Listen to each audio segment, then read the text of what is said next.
Welcome back to the monthly Alts Pulse. I'm Michael Sidgmore, co-founder and partner of Broadhaven Ventures and founder of the Alt Goes Mainstream podcast. I'm here with Lawrence Calcano, chairman and CEO of iCapital. Here we are, live from the studio in New York. How are you? I'm well. How are you? Good. How are things going? Sounds like you had a fun day yesterday. Things are good. Yeah, we did an outing with two of our golf ambassadors, Cameron Young and Lexi Thompson, and had a number of clients at it. And it was really an excellent day, other than the rain. Although Cam, having just competed successfully and having a top 10 at the Open, the last round being played in the rain, he was quite at home yesterday when the rain started coming down. But it was great. It's just so important. The partners you build in life, whether they're personal or professional, and both Cam and Lexi are outstanding partners. They're great people. They work their butts off to prepare as golfing professionals, and I think they're terrific ambassadors for iCapital. That's great. I mean, I think so much of the building a business is about community, and this is a piece of that. What I won't ask is your golf performance. What I will ask is about private equity performance. So would love to today get into what's going on in the market. I think it's helpful for people to understand how things are going in alts more broadly, some of the things you're doing at iCapital, and then really get into the GP side of things. So last episode, we talked about the LP side and the evolution of what they needed to what you're now providing. I want to do the same on the GP side, but before we do that, let's get to what's been going on in the market, what's been interesting flows, trends. Sure. So I would say, just from a flow standpoint, there's still a significant interest in credit. The income component is still very much on the minds of LPs and very important. You're seeing that in different strategies. You're seeing that in basic credit strategies. You're seeing that in real estate strategies, et cetera. So different ways in which people are looking to get income into the portfolios.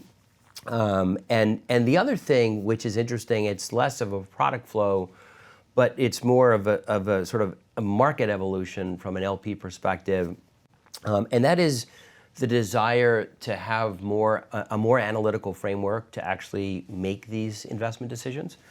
We just announced the launch of Architect, which is a tool that we've developed to help advisors understand the implications of adding an alternative product, whether it's a credit product, a PE product. What are the implications to an impact on a client portfolio? And I think that's where LPs are looking for a lot more help. They've had tools to build 60/40 portfolios for a while, and we're trying to provide the next leg of that journey to allow them to understand more specifically the impact of alts on their portfolios. From that perspective, where my mind goes is there's been an evolution of technology in other asset classes, things like a model portfolio, make it easy for advisors to build and construct portfolios. How does this get you closer to adding alts into a model portfolio maybe? It's the first leg of it. I mean, historically, the way in which almost everybody invested in alternatives was just based on the manager's track record. Understanding, was the manager always in the top quartile or second quartile, et cetera. But they need more sophisticated capabilities to actually make these decisions now, right? One of the very early value props of iCapital was providing access to top performing managers. But you can't put every top performing manager in a client portfolio, so you need another set of tools. And so we think this is a very critical next step to helping advisors make really good decisions, specifically focused on the unique needs of a given client's portfolio.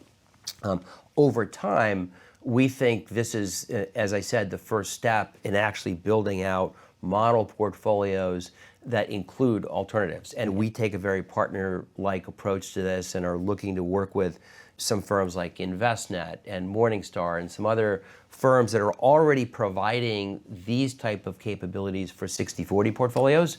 And we want to help them and work collaboratively with them to provide the same capabilities with respect to the inclusion of alts in these portfolios. It's fascinating to think about this from the LP perspective. We kind of covered that on last week's episode as well. And then I think a lot of what you're saying about Architect, it really does help the LP understand entire portfolio, where alts fits into that, how the risk looks, exposure levels, what's the right type of fund to invest in at a certain time. But interestingly, I think it actually also helps the GP, right? Very much so. Alts are still, to some extent, they're sold, not bought, right? Correct. So how do you think Architect and building out ways for the LP to really understand how alts or specific strategies or sub-asset classes within alts fits into someone's portfolio, how do you think that helps the GP be able to think about how they should sell or distribute their product? You're spot on. I mean, from a GP's perspective, they need to be able to present their product in the context of a client's portfolio. So rather than presenting their product independently, here's the product, here's its attributes, here's its historical performance, the ability to say, and here's how that product will behave in your portfolio. It takes the level of understanding from just understanding the product and how it works to how the product might actually work in a client portfolio. So I think the GPs are very interested. We've already seen the reaction to GPs since we've made the Architect announcement. They are very excited about it. And again, I think it's like the old Cy Sims adage, if you remember the men's store Sims, and they said an educated consumer is our best customer. And I think in this context, that's a very apt comment, because the more you can show how a product works, but how it works in a portfolio, the more understanding that the advisor and their client will have, and presumably the better decisions they'll make. From the outside looking in, it's fascinating to think about the launch of Architect in tandem with the launch of the iCapital marketplace. Yep. Maybe you want to touch a little bit on that as well, but that, I think, in some cases feeds into what you're talking about, where more GPs can now get access to broader LP base, and fundraising so core to the GP's business. Yeah. It's effectively the lifeblood of their business. And that kind of ties into some of the things around Architect. If LPs know where they should be putting a certain strategy or fund in their portfolio, then they can then figure it out on the marketplace. Absolutely. I mean, the marketplace provides place. If you think about marketing theory, place, price, promotion, the marketplace is a place where both an advisor can go to see what's out in the market and potentially available to them. It's a place like eBay or Amazon for a provider of products to present their capabilities and their products for this very aggregated advisor population. And the key is, how do you give both sides more technical capabilities to enrich that relationship and that interaction, right? And so from the advisor's standpoint, tools like Architect help them do a more thorough job in evaluating products, as I said, both as standalone as well as in the context of portfolios. And from the GP standpoint, the tools that we're providing in Marketplace not only give them the capability that I just described in Architect, but also the ability to see what's happening with respect to advisors looking at their products. And I think that's very key, so that GPs can understand what's resonating, what's not resonating, and have almost a sales reporting capability, so they understand how progress is being made or not made with respect to the marketing of their products. This kind of takes us back to the earlier days of both iCapital and the earlier days of evolution of alts distribution to the wealth community. Would love to kind of hear your thoughts on what were some of the things that GPs were looking for when you started iCapital and their needs, and how that's kind of evolved to today. Because I think some of the marketplace elements kind of feed into some of the things GPs need, but you have to get there. Yeah, look, I think in the early days, it was literally every GP had a different perspective. Some were very aggressive in thinking about this channel strategically as it related to their fundraising. And others, frankly, were so successful with their institutional fundraising, they weren't particularly focused on this channel. And so it's been an evolutionary process. And now I think it's fair to say that most GPs are very focused on this channel as part of their strategic fundraising strategy. But nothing worth having happens quickly, I think is probably true in most things in life.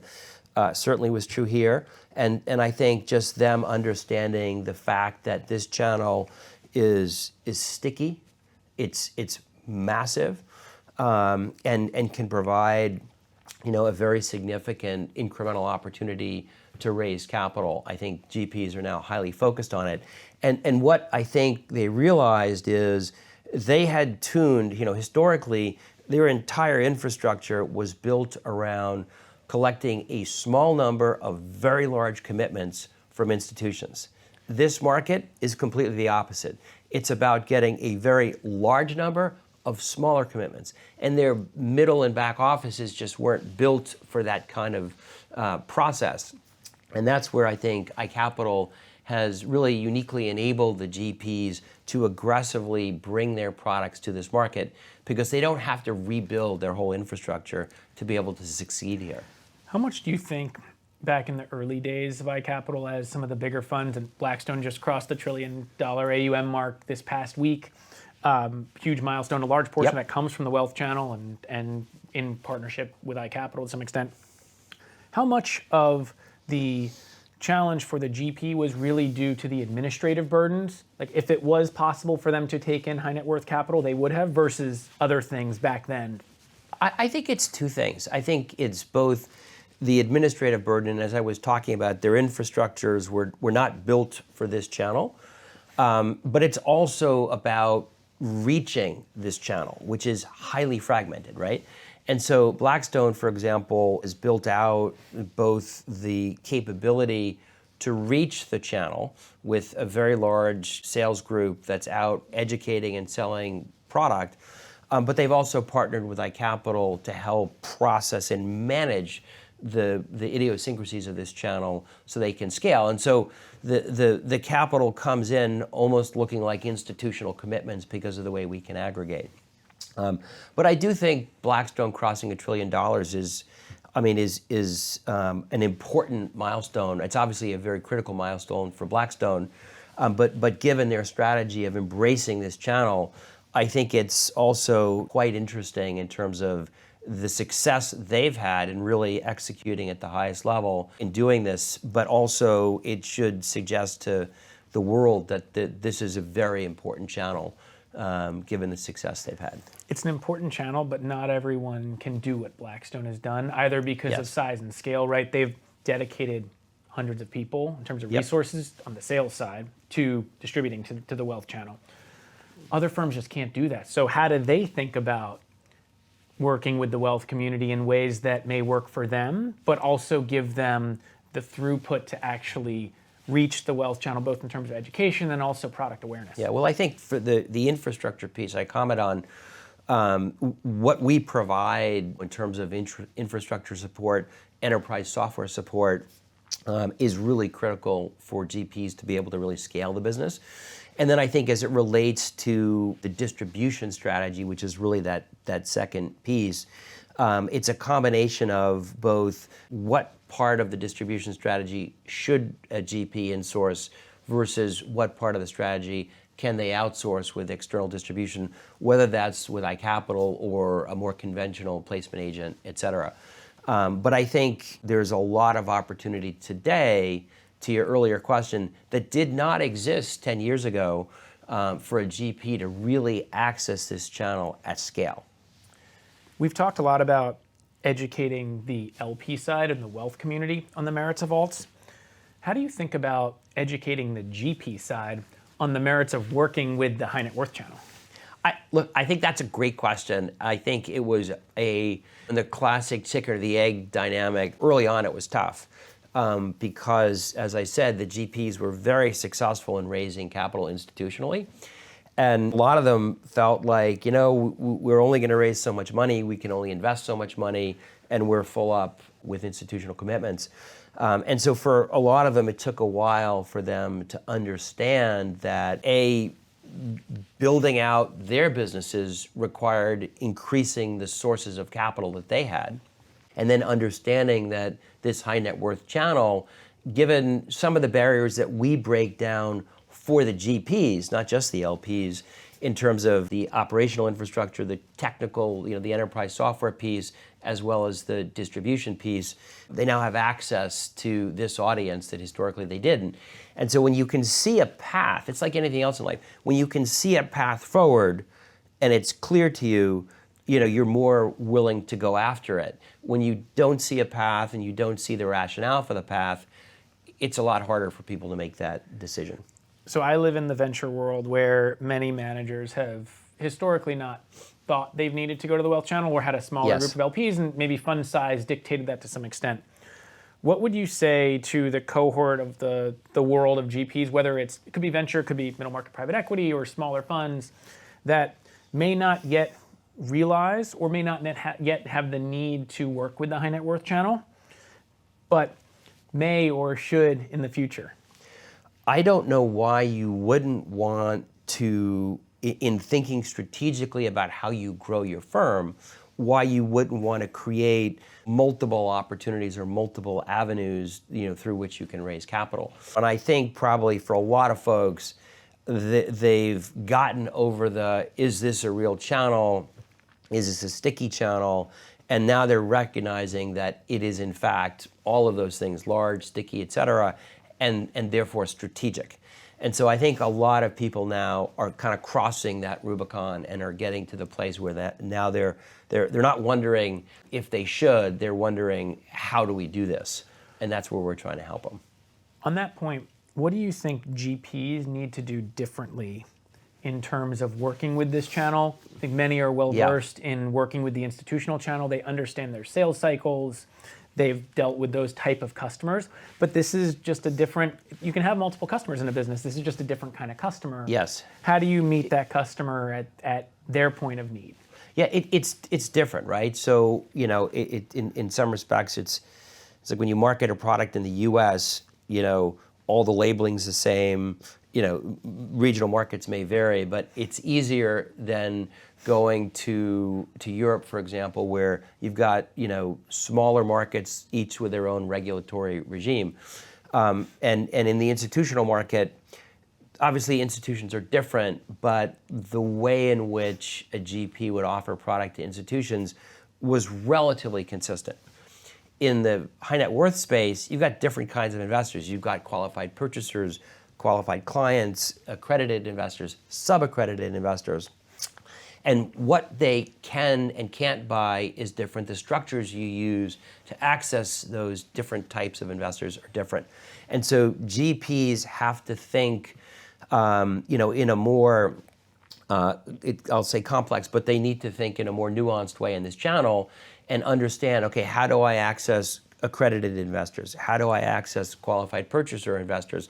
And then have different structures. In other words, they have to build product specifically for this. It's one of the things Blackstone has done a great job on. They've built product specifically for this market and the different parts of the market, and they've had success. And I think more and more GPs are thinking that way and understand they have to have different types of structures to address and build products specifically for the high net worth marketplace. Do you think those innovations are going to come from within those organizations themselves, or is it going to come from outside in partnership with the likes of an iCapital or other product manufacturers?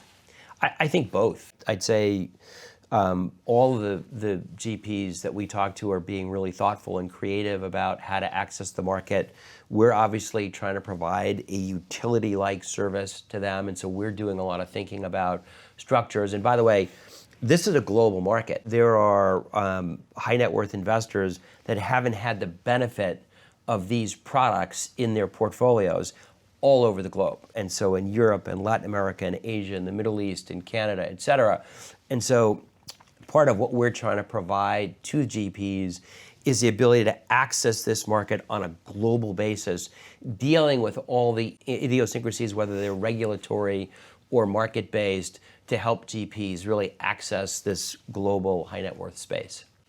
In your mind, is this something that's going to really take a lot of time, or given the growth of the wealth channel, it's something that can kind of mushroom really fast? People who make predictions of things happening really fast are usually wrong. Having said that, we're kind of on year 10 of this journey.